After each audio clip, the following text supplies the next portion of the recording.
nasema hivi, jaribu kumzuia mlinzi wangu, naondoka na mwanamke. Siendi kwa usiniguse. Nitakufanya kitu kibaya. Utotoka kwenye maisha yako. Wabiti. Utakuchenyenta. Tabuya. Nitakuvuruga dakika mbili. Ondoka mwanamke.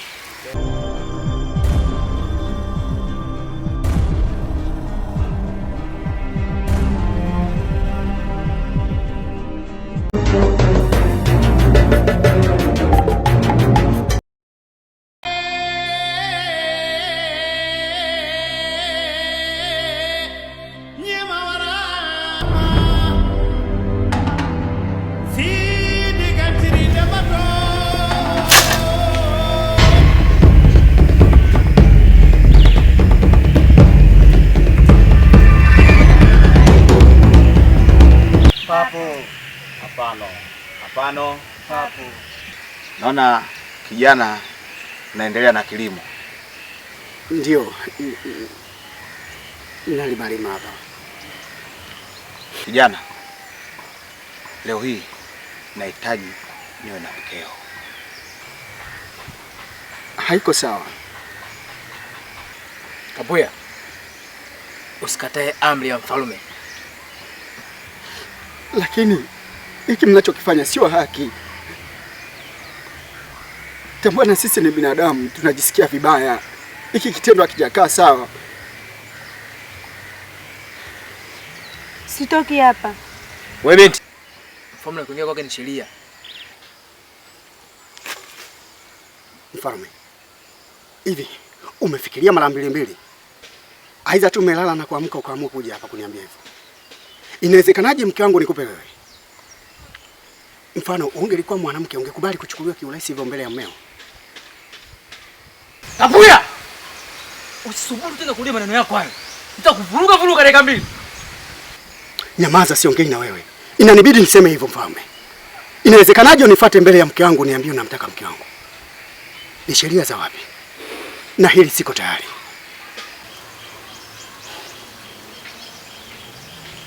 Kwa hiyo unapinga amri yangu? Hapana.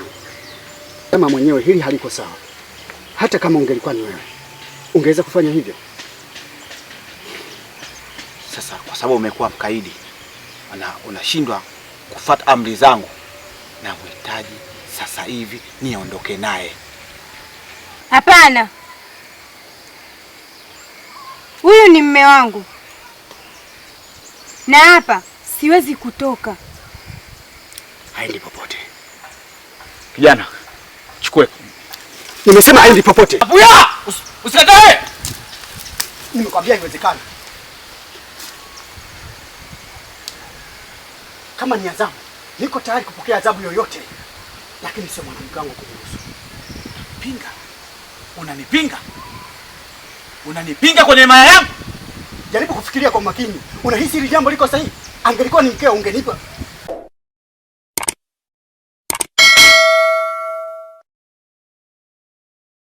Ungenipa na kuuliza. Sasa nasema hivi, jaribu kumzuia mlinzi wangu, naondoka na mwanamke. Siendi kwa usiniguse. Nitakufanya kitu kibaya. Utotoka kwenye maisha yako. Wabiti. Nitakuchenyenta. Tabuya. Nitakuvuruga dakika mbili. Ondoka mwanamke. Twende! Mwache mke wangu.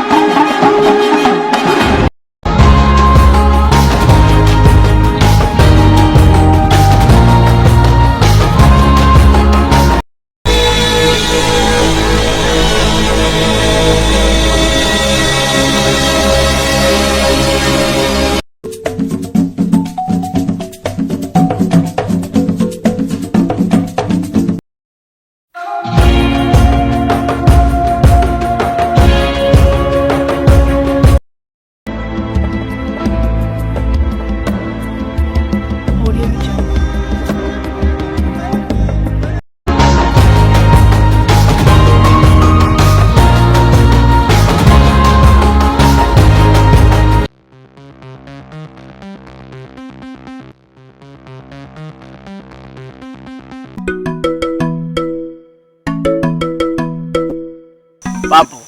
Hapana, hapana. Papo. 'Bela, msikize kwa makini sana. katika vitu ambavyo mnavyofanya katika himaya, nyinyi mnaona ni sawa, lakini sio sawa kwako. Kwa nini? Mmoja kati ya washirika wenzio ambao wanapanga mipango katika himaya anawazunguka. Jitahidi kufanya uchunguzi wako ili mradi umjue huyo mtu ni nani. Ni nani huyo? Sasa mbona uniambii? Hapana. Siwezi nikamtaja. Ila wewe ni mtu mzima. Fanya uchunguzi na utajua ni nani ambaye anakusaliti. Ni hayo tu. Yaani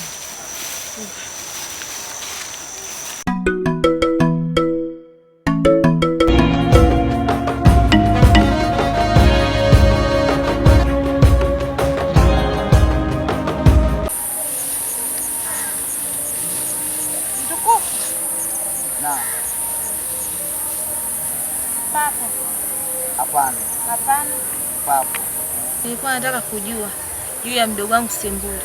Kuna kitu gani kinachoendelea?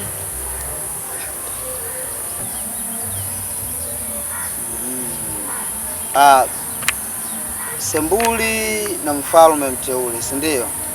Sembuli na mfalme mteule ni marafiki tu wa kawaida. Kwa vile kila nikijaribu kuangalia katika ukaribu wao, hakuna kitu kibaya ambacho kinaendelea. Ila ninavyojua mimi, Sembuli ni mcheshi sana na ni mtu ambaye anapendwa na kila mtu. Kwa hiyo ule ukaribu wake ndio unamfanya yeye apendwe na kila mtu na awe karibu sana na mfalme. Kingine ni kutoe tu hofu. Sembuli ni moja katika watu ambao wapo karibu sana na mimi. Kwa hiyo kama kuna baya lolote litakaloweza kumkuta, basi mimi ningejua. Lakini pia ni kuhakikishie hakuna chochote ambacho qu'on y croit ou pas, il y aura bien un jour, on y croira plus. Un jour ou l'autre, on sera tous papa, et d'un jour à l'autre, on aura disparu. Serons-nous détestables?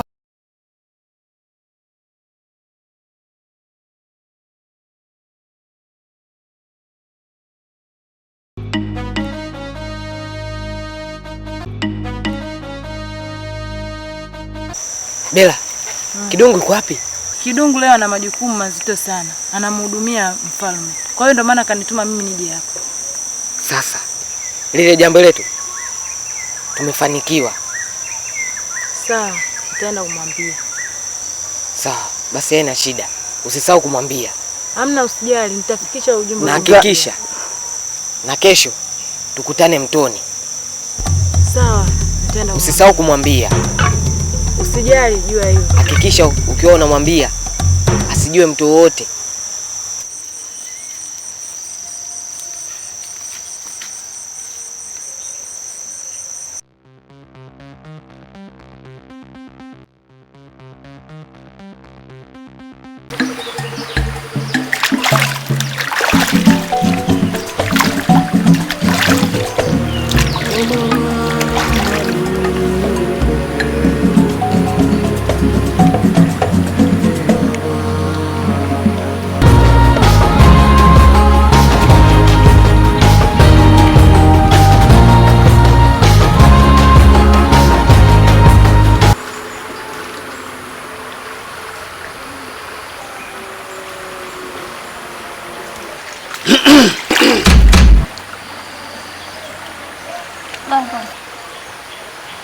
Samahani kwa kufika hapa bila taarifa.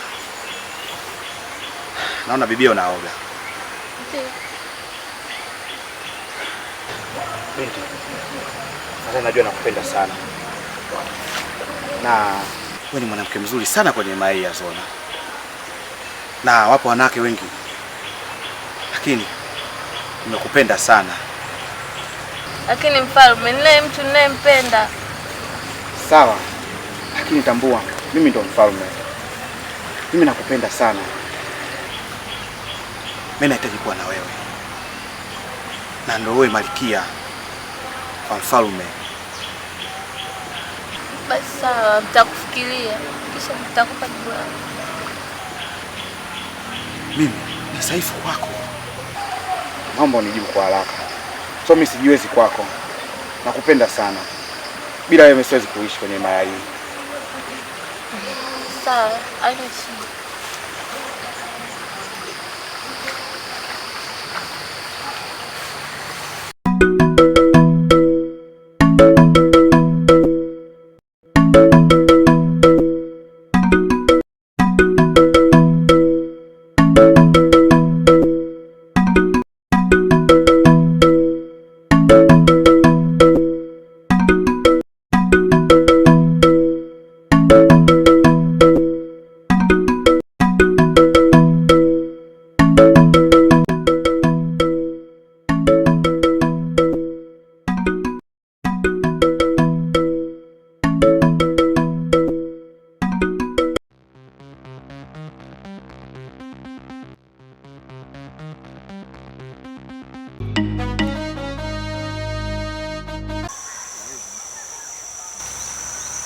siawezi. Abe. Unajua ni mwanamke mzuri sana hapa kijijini. Mcheshi, mkarimu. Na pia nasifika kwa tabia nzuri kijijini. Lakini kuna jambo nilikuwa nataka unisaidie. Kitu gani hicho? Nilikuwa naomba nikutanishe na binti mtukufu wa mfalme. Una shida naye gani? Na mazungumzo naye ya muhimu sana. Mimi nitawezaje? Mimi naamini unaweza. Kwa sababu cha kwanza yule ni mwanamke mwenzako. Yaani utakuwa sawa katika jambo langu. Naomba unisaidie usinifailishi kwa sababu ni jambo la muhimu sana. Na yeye nimekuwa na mtu amsaidie. Ute papa ute papa ute papa ute.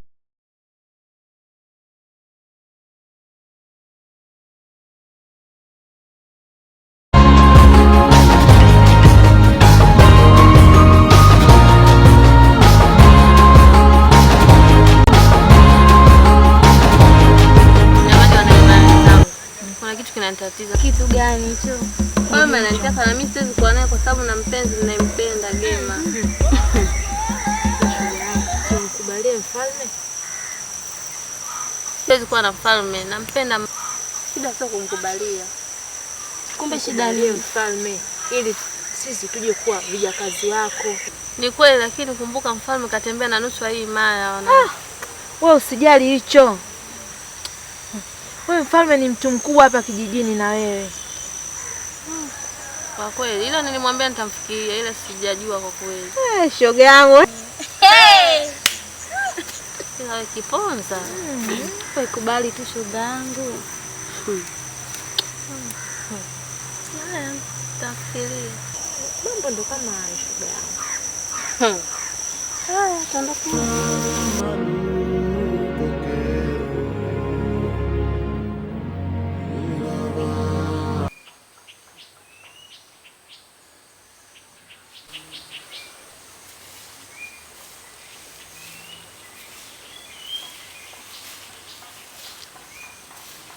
Sinde.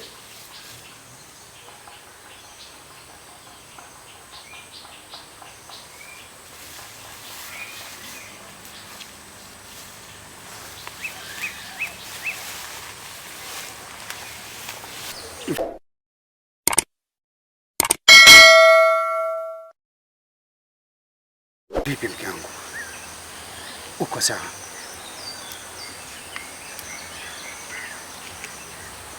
Haina haja ya kujilaumu sana, kwa sababu nilileta uzembe mwenyewe, nilishindwa kukutetea. Pamoja na yote, hupaswi kujilaumu sana. Hapana, wala hata sio makosa yako,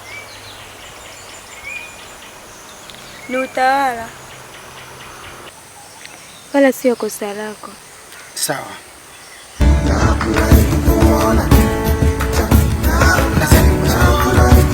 Pamoja na yote, leo tupo katika himaya hii sana. Ila mimi nikuombe kitu kimoja tu. Usitumie haya madhaifu yaliyotokea kujilaumu, na wala isije kakuumiza kifikra, kwa sababu mimi bado niko na wewe, bado nakupenda. Ni kweli unanipenda mume wangu? Unadhani hii sura yangu nitaiweka wapi kwenye himaya hii? Na wala usikatishwe tamaa kuhusu hilo. Niko tayari kuwa na wewe leo na hata milele. Ila sitokubaliana na hili.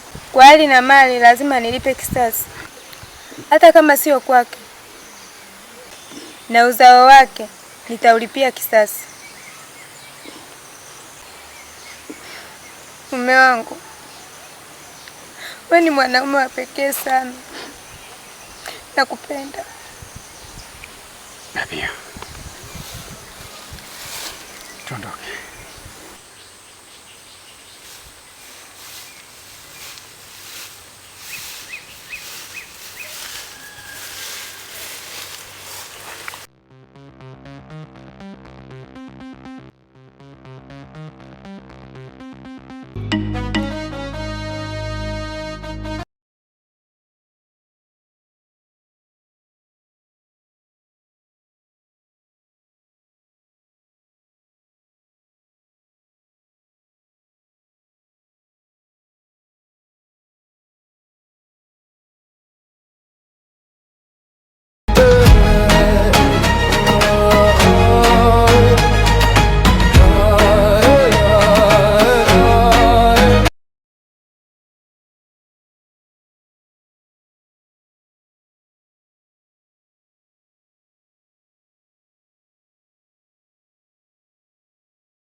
Kaka, mimi nimekuita hapa na hili jambo sijataka tulizungumzie kule, kwa sababu tukilizungumzia kule wanaimara waliokuwa pale nyumbani watatufikiria vibaya, wataona kama mimi na wewe kama tunasigana Kiswahili, na sio kitu kizuri. Tuone kwamba sisi ambao tunatakuwa tuwe kipaumbele katika hii maya tuanze kubishana aliyakuwa kabla baba hajafunika macho. Kuna taarifa sio nzuri ambazo zinatapakaa katika hii maya yetu ya Zona. Himaya ya Zona kuna malalamiko yanakuja mengi sana na sana yananifikia juu ya utawala wako wa kimabavu. Inasemekana unapeleka kijiji vibaya, na hii inatupelekea kwamba familia nzima yote tunaonekana kwamba ni mafirauni. Mdogo wangu, hakuna mtu atoingia mamlaka yangu mimi. Baba ameniteua mimi kuwa mfalme kwenye himaya hii, na ndio maana ameniamini. Sasa nitaongoza ninavyohitaji mimi. Mimi ndio niloteuliwa na babangu mzazi kumiliki himaya ya Zona, na baba ameniamini mimi, na ndio maana naendesha ninavyotaka mimi. Siwezi kuingiliwa mamlaka yangu na mtu yoyote kwenye himaya hii ya Zona. Kama baba asifai, angekuweka hata wewe. Kwa nini ameniteua mimi? Amekuteua wewe kwa sababu ni mkubwa, lakini kama usingekuwa wewe ni mkubwa asingekuteua, na hajakuteua uendeshe kijiji hivi. Amekuteua ili mradi ufuate yeye anavyopeleka kijiji. Sikize mdogo wangu, yoyote atopinga utawala wangu mimi, kichwa chake halali yangu. Hapana, hatuwezi kupeleka hivi unavyotaka wewe. Tambua kwamba baba alikuwa anakiendeshaje kijiji. Leo hii umepewa tu utawala mdogo tu, unapeleka hivi. Je, ukitawaswa kuwa mfalme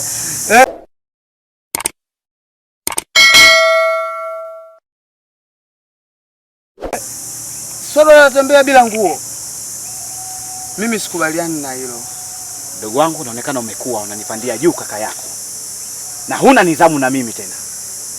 Sasa nitaendesha ninavyotaka mimi. Nadhani nimemaliza.